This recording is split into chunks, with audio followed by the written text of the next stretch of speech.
Okay, so is you stupid or is you dumb? And what are you crying for? Like,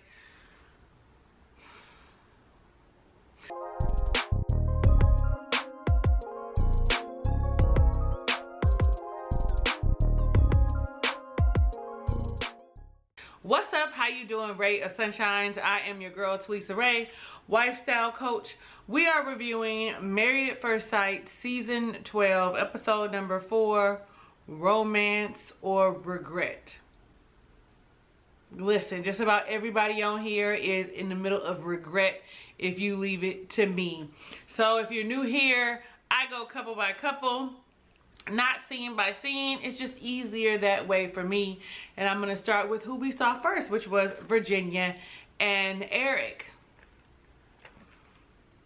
The first thing we see, you know, is after the wedding and they're at the hotel, is her in the bed with some wine. We've been drinking all night. I ain't seen her with no water, and in the bed she got wine. Okay, where the rest of us are 80% water or whatever percent, 70-80% water, she is 70-80% alcohol. What we see is that, of course, he has not shared that he was previously married, but they also talk about how he likes to cuddle, and she's all like, yeah. And you know, listen, we all probably thought that they was gonna screw that night, honey, as aggressive and as drunk as she was. So here we are, it's day 1, and Erik shares with her that he was married previously. Virginia's taken back, rightfully so, because that's not what she was expecting. He did let her know that it was just pretty much for military commitments.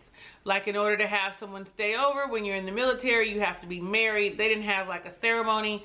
And in Georgia, all you had to do was sign a paper, and that was enough to say that you were married. So there was no ceremony, no officiant.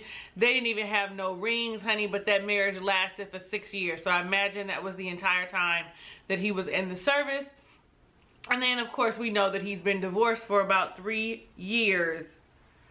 We then see Erik go down to meet with Virginia's parents, which is the dad and the stepmom. I'm all like, where's mom with the magenta hair? Was she not able to be there too? Like, why not?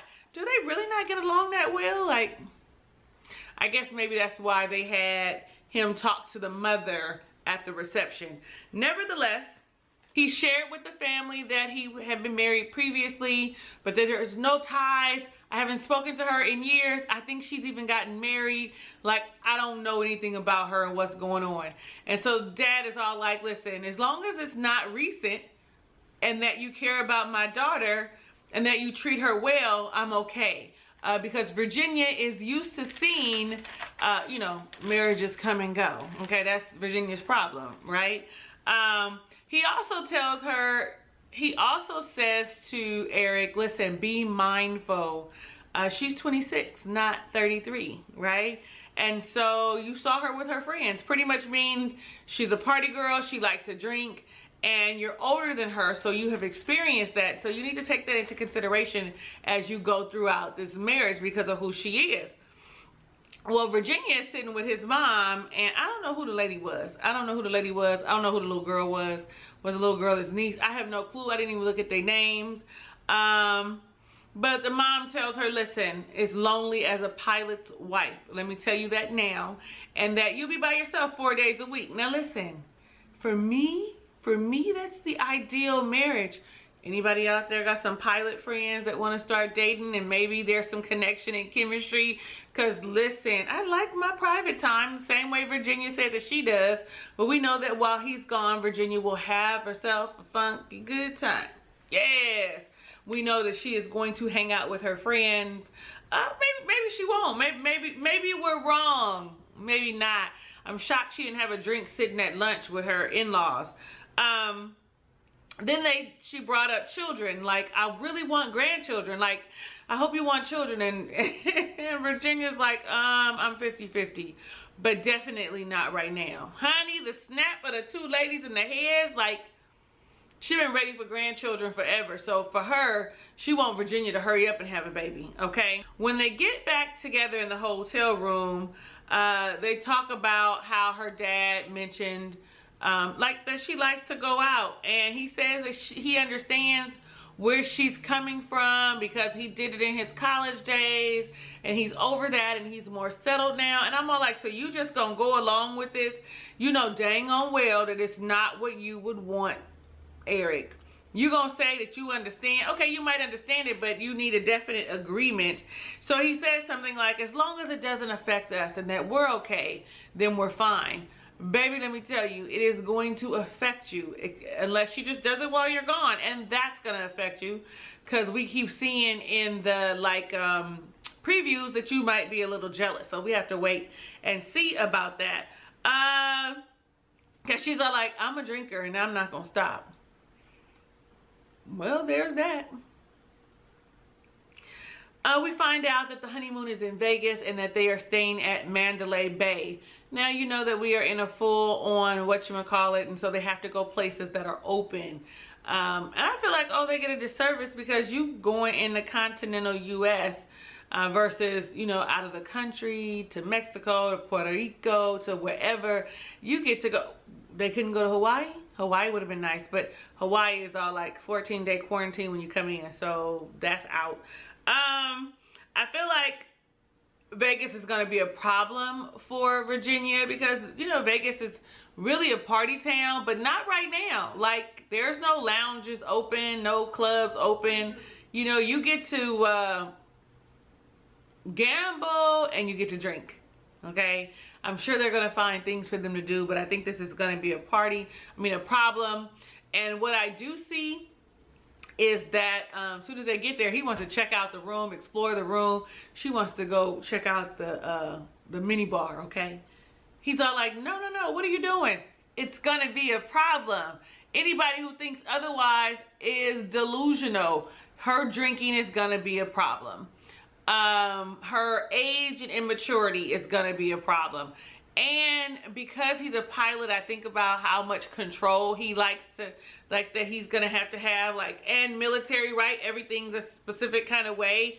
It's going to be a problem. Anyway, y'all let me know down below in the comments what you think.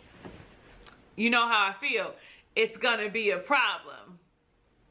All right, the next couple we saw was Haley and Jacob, the awkward couple with no sparks at all, at least from one of the parties. I wrote down, them talking is like getting juice from a turnip. Think about that. He said that he thought that they vibed, and I wrote down, where did y'all see? Did y'all see something? Because, you know, I mean, I kind of perused this last week, but he said that they vibed, and I'm looking for where did they vibe. When they went to bed, he did ask her for a small kiss, and she obliged. She did give him a kiss. The next morning, as they're having breakfast, you can see the boredom written all across Haley's face. Oh, I don't even think they're eating breakfast. They're still in bed because neither of them are breakfast people. All he eats is steak and eggs anyway. But he is boring the fuck out of her with his workout routine and his meat eating habits of, you know, now I'm trying to introduce other things, you know, see what my digestive system can take, how much dairy, etc. And I work out. And I eat steak and I work out. And I eat steak and I work out. Like, boy, bye. I wrote down, I bet you she's feeling like she's got some regrets, okay? That's just me. That's what I wrote down because I have regrets for her. Like, he seems like a really nice guy, but he seems like, I don't know, boring and just like, I mean, I say boring, but boring for her and their relationship, the type of woman she is and the type of socialite it seems that she is. So Haley goes and she talks with his parents. He looks just like his dad. So both him and his dad look like Popeye the Sailor Man, boop, boop. I'm Popeye the Sailor Man, boop, boop. I eat my spinach and something. I'm Popeye the Sailor Man. Like, that's what they look like to me. His dad said, or his parents said, he's a loner. He's always been a loner. He was quiet and he had an old soul. He would be like he was going from 5 to 85. Straight up snooze fest. And, you know, that he used to get his way, work his way out of doing his chores. Now, I don't know, is he an only child? No, he's not an only child. We met the brother, Adam. I think the brother's name is Adam. Nevertheless, you could see, like, the uncomfortable, awkward, uneasy look on her face as she talks to the parents. Like, she gives out a smile, which is beautiful when she does, but then you see it's like a nervousness, like a, oh shit, what have I gotten myself into? Like, I don't know, girl, honey, a mess. So Jake is sitting with her parents, and we are revisiting his do-it-yourself projects in his house, because it's like a spa environment, so much so that he pulls it up on the security cam, honey, and shows it. And the dad looks just as disinterested as the rest of us, okay? The mom looks and she's like, oh yeah, that's nice. And then they show us a clip of him talking about it all night. They're all like over. Somebody should have talked to him about like things to talk about with your new in-laws or with your wife, or somebody should be giving them like questions that they should ask, or something should be happening. Everybody has seen Married at First Sight at least 11 other seasons, so you know exactly what's gonna happen, so you should be a little more prepared. In addition, now we understand why he is the want to get married before 40. Glad to be married before 40. Whatever his little name is because he's having a hard time connecting with people. If you didn't know him from birth, you're not connected with him. That's what I'm gathering as I'm watching him. He asked, what should I know or what should I do with Haley? And they said that they like diving. And he's all like, oh, I can't dive because I was poked in the ear with my big old bifocal glasses. So anytime I get in the water, it fills up. Okay, but you can take her diving and support her in diving. They also tell her that tell him that she likes food. Sometimes she can get hangry, feed her. She likes food. She's a foodie. In addition, when she starts to shut down, let her process it, because guess what? All you're going to be doing is pushing her further away. You're not going to be really getting anywhere with her, and you're going to be upsetting her. Now that's great and everything, but when we're married, I think that we need healthy communication. So you need to communicate that I need to talk to you. You know, I need a few moments and we can talk later. Like, there needs to be some type of healthy boundaries in your conflict resolution when you are in any type of ship. There needs to be some type of healthy form of communication and conflict resolution. Says me, the wife coach. Like, so then when we get back together, we start talking about steaks again. Red meat and steaks, and how she can make a good steak, and that steak was her favorite food. And I'm a guy, and so yeah, we're easy. I like steaks.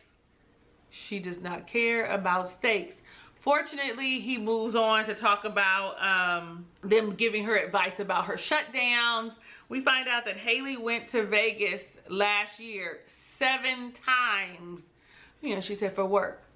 Isn't she a flight attendant? Wasn't she a flight attendant?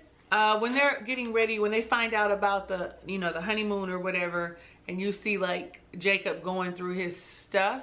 I mean, I like good graphic tees. I don't know if y'all like graphic tees, but it was just weird. Like, he was going through all his weird 80 clothes, his fanny packs and all of that. And I just was like, and she was like, lied. Like, he was like, you know, you like my style, and you would have swiped right.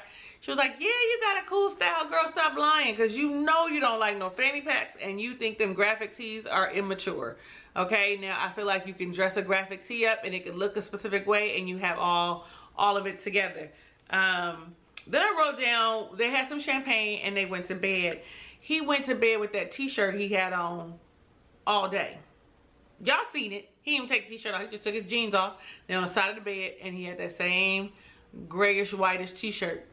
Okay, let's talk Ryan and Clara. I like that Ryan said, I like to sleep on the door side. Yes, so that you could protect us, right? So that when the killer comes in, the burglar, you're the first one that they get to because you protect us, like you see them. I don't know, is that just me? Am I just too old school and traditional in that value like that? Y'all let me know down below in the comments. I prefer my man to sleep by the door. Unless it's one of those ones where there's a wall, so when they come in through the door, I'm the first person they see that's not close to the door, then that's a different story. Anyway, What I wrote down was she is messy and disorganized, and he kind of looked at it like I looked at it, like, why is all that stuff like that? Like, there's no rhyme or reason to her luggage. Like, it's not even, she don't even look like she started off with her stuff folded up. And he said, you know, she's got a lot of energy and I like my quiet time. She talks a lot. She moves around a lot. And she's a lot of energy. Didn't I tell y'all? I told y'all from the beginning that she is a lot. And they are opposites. So I guess their hope is that she's going to pull him out of his shell. And he's going to calm her down a bit. We're going to have to see how this works. Like, they do say opposites attract. So let's just see if that is what happens with Ryan and Clara. He asked about the two best moments from the night before, right? One was removing the blindfold and seeing each other from another for the first time, and the other was going down the elevator and seeing the family, etc., right? And so I thought to myself, it wasn't my vows, it wasn't dancing with me. Like, I guess, listen, it's whatever they want it to be. I wrote down she's open to sex. That was day one, she's open to sex. So what we find out is that at the breakfast table is that both of Ryan's parents are ministers. And that Clara went to Bible school for 1 year and then she quit. And that's also at the time that she stopped going to church too. And we find out that church and his belief and his faith is important to him. And Clara's concerned because she's all like, yeah, I don't know how they're going to receive that or whatever. Listen, if he accepted, it doesn't matter about the parents. It's just me. But I think that's going to be a problem for them. Seems like he's a devout, I don't know if it's Christian, Catholic. I'm going to go with Christian. Seems like he's a devout believer. How's that? And so I feel like that's going to probably poke a wedge in their blossoming, budding, possible happy marriage. Clara meets Ryan's parents and Chad, the brother, is there, and Chad don't say nothing. He a mute. He quiet. We don't see him saying nothing. He actually looks like he don't fucking want to be there. Like, why am I here? I'm just here because it's my brother.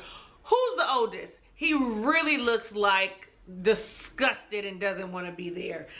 Mom had mentioned to her that it's not really what they would have wanted for him to get married in this manner, but she has prayed for her sons since they were little that they would have the right spouses, that their spouses would be good to them, and that it would be God's perfect will. Clara is super uncomfortable. She was uncomfortable when they started praying over the food. Clara is looking like, listen, I'm not here for this. Like, she tells us a little later that she's not about organized religion. Like, I'm thrown off from it. I don't want to do it. But she went to Bible college, so we'll find out why. We hear a little bit, but we'll find out more about it, I guess, soon. Now, when we see Ryan with her parents, I was like, okay, Ryan, he is very articulate and understands exactly what he wants and what he can provide. And the mom says, listen, the one thing you need to be concerned about is conflict resolution. It seems like that is the theme of this episode, right? Conflict resolution, because they never argued in front of one another, so she does not know what it looks like to resolve an issue in a healthy manner. When they get back together, they talk about it. And I feel like a good start is recognizing that it could be a problem, and she recognizes that it is a problem, that her previous relationship, it was not healthy how she resolved issues, and that she's impatient, and I need you to be patient with me. And all he's saying is, right, are you impatient too? It does not seem like Ryan is impatient at all. He seems like he has the patience of Job. Like, when we start the honeymoon off and we see them together in the bed, she says, I feel like we have a solid friendship, and that's what where we need to be. And I'm all like, girl, you only know him 2 days. You don't have a solid friendship. You don't know anything about him, and you need to just go ahead and slow down, because she's ready to go ahead and hop on that train, okay, and ride. Come on, ride the train. You know, ride it.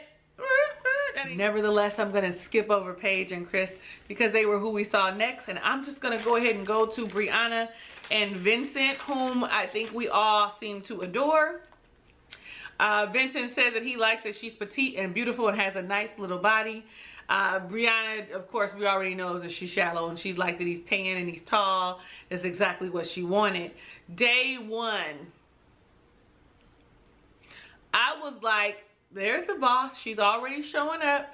Ask me again for my number and store me in your phone as wifey with 2 heart emojis, a peach for my booty, and an eggplant. I was like, this girl is definitely bossy. Wants things her way. I mean, we all kind of want things our way.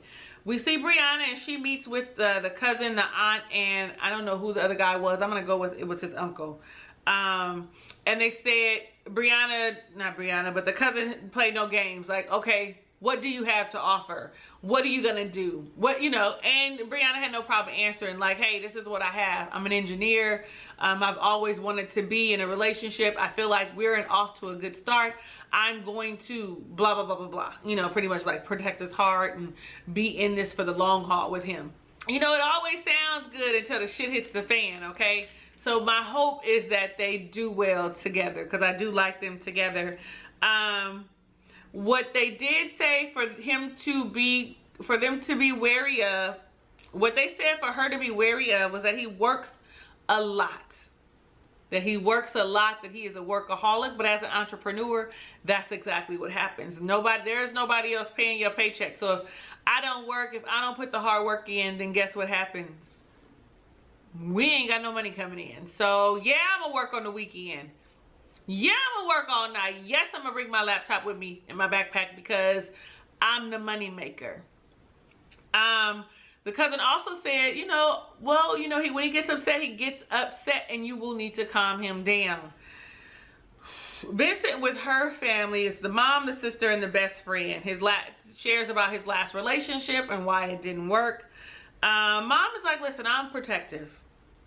What's your plan? How do you plan on caring for my daughter? It's important for me to know. And for the most part, he said, listen, I got a backup plan. I am doing this. It is very successful, but I'm also working on my real estate license. He said it's a lot. He seems very ambitious, right? He seems very ambitious. My prayer is that he takes the time or makes time for their relationship, and I really see that happening. But we're going to have to stay tuned, and we're going to have to really pay attention and watch. When they get back together, they're sitting in there talking. Every season, somebody got to misplace they ring. They don't know where they ring at when it comes to the honeymoon. Every single season, when I say every season, feels like it anyway, at least for the last 3. Well, she knows what hers is, but she took it off to put lotion on. If you're going to wear a ring, then you should put the ring back on. When we get to the honeymoon, when they get off the plane and they go in, we find out that Vincent's grandmother has had a heart attack and is in the hospital. And that is like heartbreaking, right? Because he is about family. He loves that she's about family. And it would be important for him to get back if things don't look up, right? And she says and reassures him, if we have to go back, we will. Period, point blank. There is not a question about it. And that is exactly what he needed to hear. He even said, she doesn't know how much that meant to me. Absolutely. That whole support thing is huge. Huge. And we know it because he didn't get support from his last girlfriend. So we know how important support in a relationship for him is. Okay. So we done talked about all these people. And we're going to talk about the most controversial couple, which is Paige and Chris. Who, child? When they went in that bathroom and she said, oh, look at this. And it was a whole box of condoms. I was like, I know you fucking lying. I know you're not. I know you're not in there but unbuttoning his shirt, helping him come out his clothes. I know you're not. I know you lying. So evidently there's some sexual chemistry for her. I'm getting beside myself. We see him talking and he says she wasn't a 10, but he feels like he needs to get out of his own way, right? This is before they go to bed. She's not a 10, not what I expected, not what I like, but I really need to get out of my own way. And at this point, I'm all like, okay, well, that's mature to know that, okay, she might not be what I like, but I need to give this a chance. When the morning comes, Paige, we see her pacing, and she says that Chris went to for breakfast at 8 o'clock and it was 10 o'clock and he had not returned. She had called him and he did not answer the phone. And she was like, I'm confused and just don't understand what's happening. And so then when he comes back, she asked him, what's up? He said, I had a panic attack. This y'all alpha? This y'all alpha? Fellas who was like, oh, this is, y'all know who I'm talking about. This your alpha. He said he had a panic attack and had to walk away. He needed a break. She asked him, she went and did the kindest thing and sat down so that he knows that she cares. What's troubling you? Tell me what's going on. What's the problem? He opens his mouth and says, we are perfect on paper, but I am not attracted to you. You can see that she is visibly upset. Like there is no stoic face. There is no emotion in her face. And it's because a million things are running through her mind. Two of those million things is the simple fact that they had sex the night before. And then again in the morning. And for her, she's not understanding, how can you not be sexually attracted to me? Or how can you not be physically attracted to me, but have sex with me? I wrote down, she made a huge mistake with having sex with him. First off, the night before, girl, you wasn't even sure about him yourself. And so for you to even cross that boundary because you thought that that's, I don't know what you thought. I don't know what was going through your mind. But you was unsure about him before y'all closed turn the lights off. So then she goes and she sits down with the parents and the aunt. And I wrote down that dad did not make a good first impression for me. So much so that now every time I see him, I think M-I-S-T-E-R, Mr. from The Color Purple. I don't know if y'all remember that scene in the kitchen when Celie was learning to read. Nevertheless, Paige decides that she's going to share that there's a bump in the road in their relationship, right? I was not expecting her to share that they had an intimate moment and that they had an intimate moment twice and that she was confused. I thought that she was just going to say, he said this morning that he wasn't attracted to me. You know what I'm saying? I don't know if I would have shared that with my in-laws. Like, I don't know, y'all. I just met y'all yesterday. But in that next breath, the daddy telling you about how you need to have sex with her son more than once a month. So it's like a catch-22. In one breath, I'm like, girl, that ain't what? And in the next breath, I'm all like, well, they opened the door with the honeymoon baby and how much time they had. Like, what? And the dad still gives me creep vibes. You know, there's moments and glimpses of like with both him and his son that make me be like, oh, okay. But then I'm all like, Now, what gets me is the fact that the dad was surprised at this finding. I suppose so. If the night before everybody's all like, she's fine, she's a beauty with a big old booty. You know what I'm saying? Like, I suppose that is a bit of a shock, right? She says, you know what, I could use your help because I want to know where it's coming from. Like, do you really think that they're going to tell you where it's coming from? And then the mama, before she knew that they had sex twice, the mama was like, they had been drinking and stuff, but what you expect? First lady, God-fearing woman, you sure went straight to, protecting your son, didn't you? I'm a woman first. Always a woman first. So when my son is wrong, he's wrong. Now, listen. This was wrong. Dad says that he was glad that the son was upfront and honest because that's the way he was raised. It's too much too soon. We only been married one day. And it ain't really been, it may have been a full day. But it hasn't even, because it's morning or something, right? Like, what? In addition, when the dad says, you're beautiful to me, you're my type for a daughter-in-law,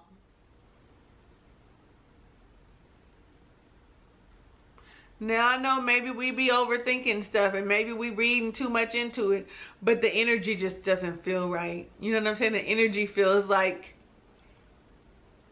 you my type for a daughter-in-law. What? Not, I would think you'd make a great daughter-in-law because you're beautiful and your spirit is good and blah, blah, blah. Whatever the stuff they started doting on her. I don't know. Then they had the nerve to say, ride it out. Just go ahead and ride it out. He don't like you, it's all right. Just ride it out. Just deal with the shit. Girl, them is his people. And as his people, they are going to be on his side in front of you. You are going to have to make some serious decisions on your own and consult your own people. It's just what it is. Like, the man just told you and you were taken aback by it. I know that I would have been taken aback by it. So, yeah. We don't see Chris meet with her family. Was that cut out? Can I get the interaction between them? Does he tell them I'm not attracted to your daughter? Like, I want to see that. Where is that? Hello? Hello, Married at First Sight. Hello, Lifetime. Hello, producers. Where is that? Are you going to give us never before scenes at the reunion? Like, I need to see that. Like, did he share that? Because he's so forthright, you know, and honest and open. So, Chris meets with his own family. And he decides he's going to share with them what's up. And the dad's like, yeah, she told us. She told us. And the dad says, why would you do this if you know that you aren't? Why would you consummate your wedding if you know that you aren't attracted to her in that manner? He says, I wanted to build a connection. I was hoping that sex would give us a connection.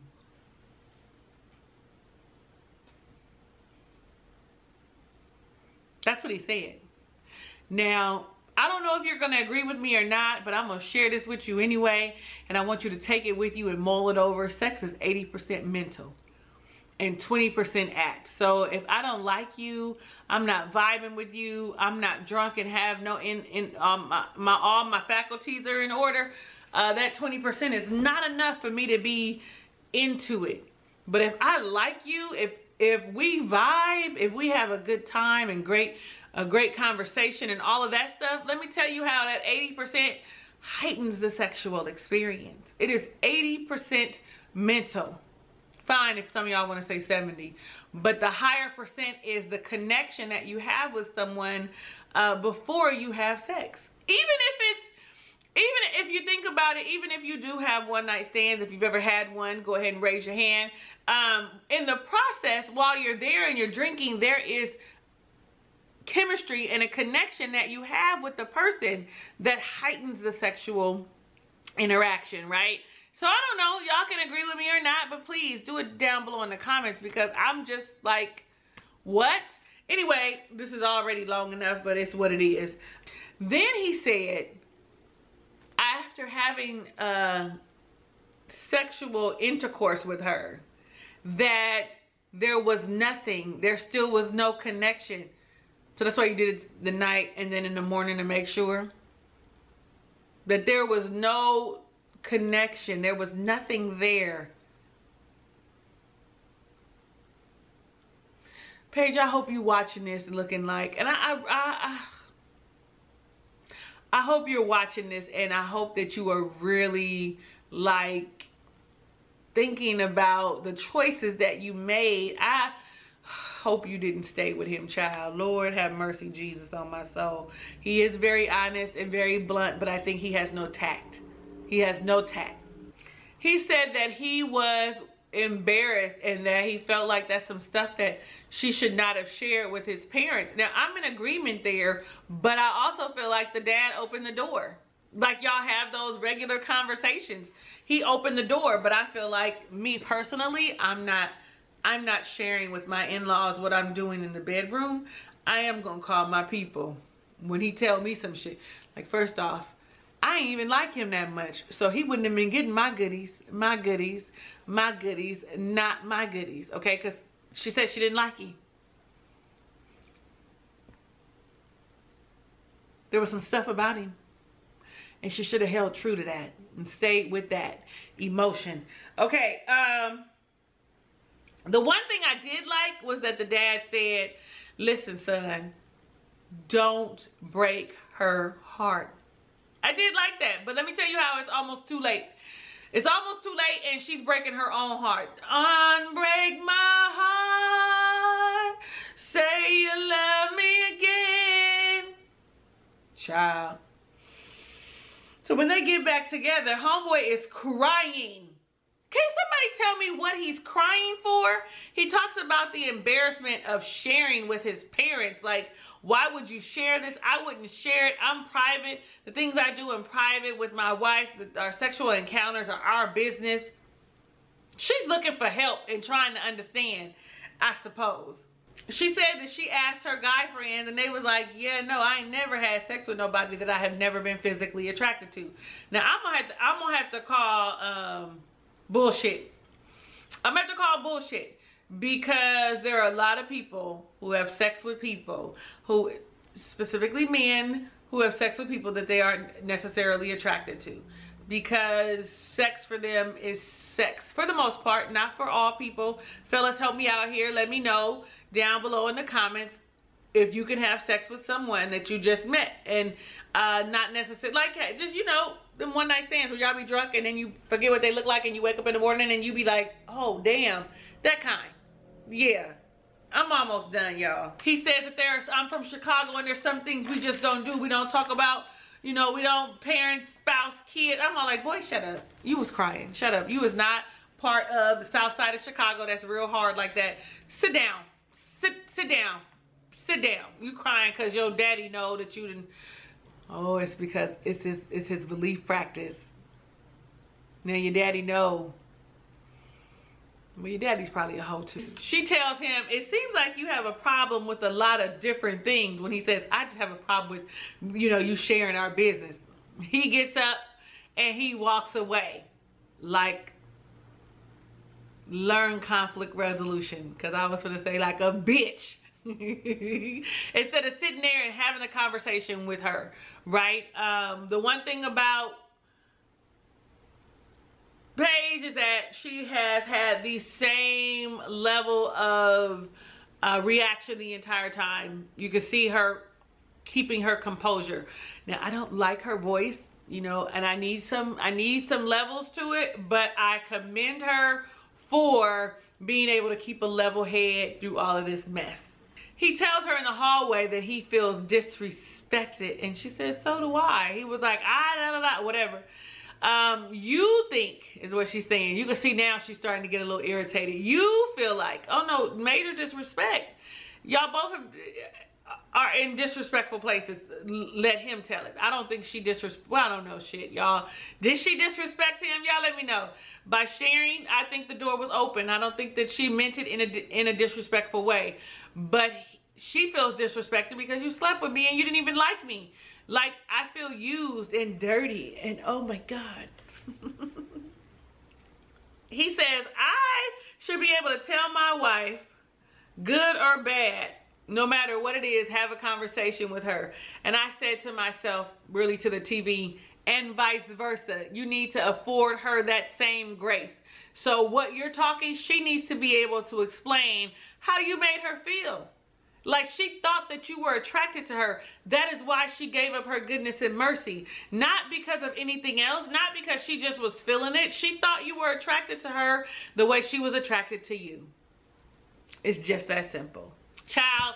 So, this don't get better, it get worse. They spend some time apart. She goes to get her hair done, some faux locks done.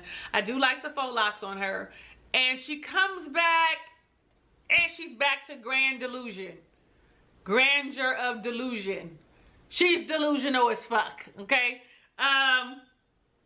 She comes back and, you know, he apologizes because he comes off like an asshole and that's not who he is, and he's all these great things that he's saying about himself. And she comes in and she comes back like this is, you know, must have been ordained by God for the matchmakers. And we don't want to do ourselves a disservice, so we need to just go, you know, go through the process or whatever. Girl, we back at that. We back at that.